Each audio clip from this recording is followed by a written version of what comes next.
Back fellas, beer 7 of 9 of the challenge. It's just Liam's. Sheep Shagger, Raspberry Wheat, great label, great name for a beer. And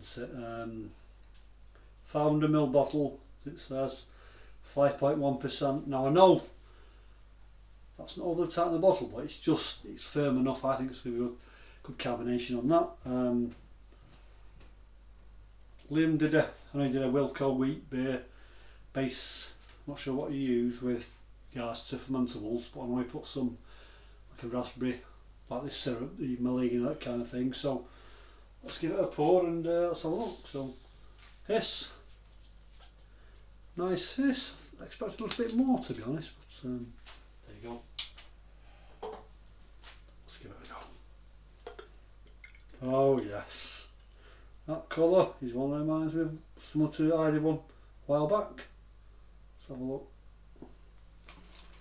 Stop short, I want it to be clear. Look at that, what's happening out. That's clear as you like that. See my ugly mug in there, can't you? Do you know what? It just looks like a store-bought beer, that to me. One finger, like a pinky type head. Let's get the aroma. I'm not getting massive aroma, but it's subtle. I'd say subtle on the fruits, to be honest. But as I said before, my nose is a bit bunged up at the moment, and every beer, no matter how it smells, looks, it's a taste, is everything. So let's dive in. Cheers, and cheers, Liam.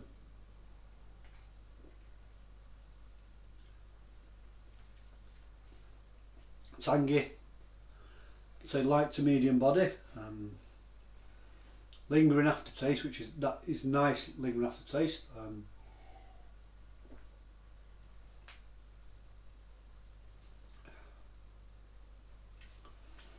Feel it on your tongue, on your lips.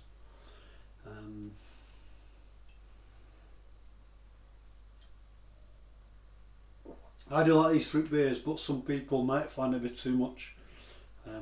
Some people might want a bit more DME in there and less of the raspberry syrup, but for me, that's right up my street. Looking at staying around there, head staying around, nice swirl, coming right back, flipping out. It's like, that is a really refreshing, that's a summer drink, that all day long you drink them, you smash them at a barbecue.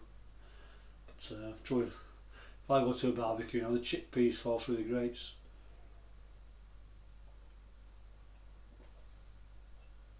I've got to mark that now, so it's right up there with Tony's and Mark's, and I think it's slightly, I know Tony and Mark's, well, did Tony's first, it was 9, and then Mark came along with his, and I couldn't mark Mark's any lower, but do you know what, they've been pipped. That's a 9.1 for me. If I'd have made that, I'd be delighted. As I said before, I know these beers don't suit everybody. It's almost like a soury taste, which is not a bad thing, is it, if you like that kind of beer? And that's, you know, if you had that'd be great on the keg. That was superb.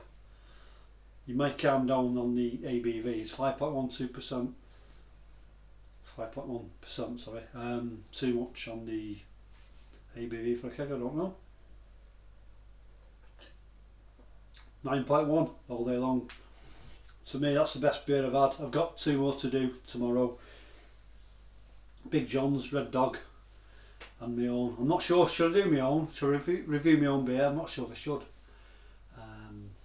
And it's hard, isn't it? It's hard to mark your own beers, isn't it? And I may do Red Dog. Just let me know in the comments below, fellas, if you don't mind. Should I review mine and mark it?